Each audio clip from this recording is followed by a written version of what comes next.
Hey guys, it's Graham. What's cracking? Last week I was looking for a new comic to pick up, and there's this Godzilla versus America series going on, and Godzilla versus Boston was the new one for the week.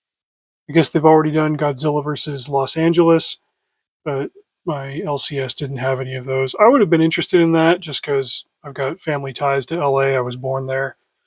But I decided to check this one out, and I've got kind of mixed results with it. It's a bit of an anthology. There's the Great Gorilla Well, Make Way for Mothra, and then this like Godzilla versus Boston tour, and then the Green Line, which is like a metro train in Boston.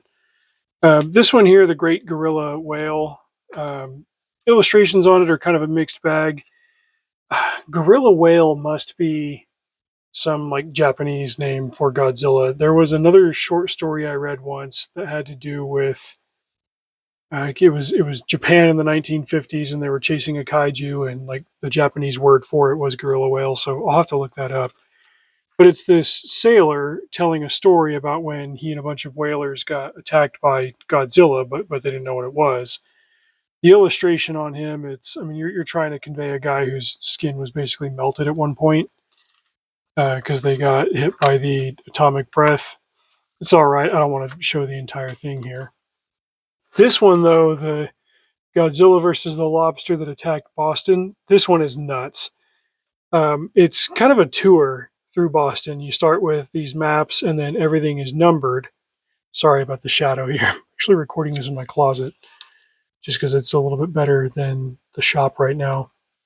But basically, somebody dropped some mutation stuff and it went through the sewer system, but this guy describes at the bottom here like Massachusetts municipal water or whatever. Like it couldn't actually work, but I don't want to ruin the story. The little asides here are funny at the bottom. Uh, as this giant mutant lobster starts to destroy different landmarks in Boston, and they're all explained. There's also a little bit of what you might expect with Boston nationalism, like, oh, randomly we'll also talk about all the championships that our sports teams have. And then randomly Oklahoma starts catching strays, like, oh, 1897, Oklahoma wasn't a state yet. Like, he does that again later. I'm like, dude, what the hell? We don't even have a rivalry. Where's this coming from? But then, Godzilla goes and fights the blue lobster in Boston, and it was a cool concept. Like, let's go do a tour of Boston as Godzilla fights a blue lobster, and we'll break it down from there.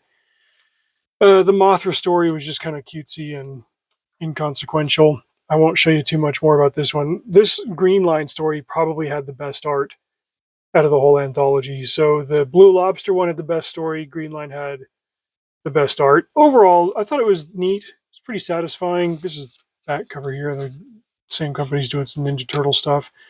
It looks like the next issue is Godzilla versus Kansas City, which seems like one of the lesser great municipalities to tackle, but I think they they understand that the Kansas City Chiefs are on the map and probably won't be again, so why not capitalize on that city's popularity? Anyway, don't know if I'll buy any more. Maybe I'll eventually track down the Los Angeles one, but hey, fun, short little comic, and two really good stories out of four worth checking out. Anyway, drive safe. See you out there.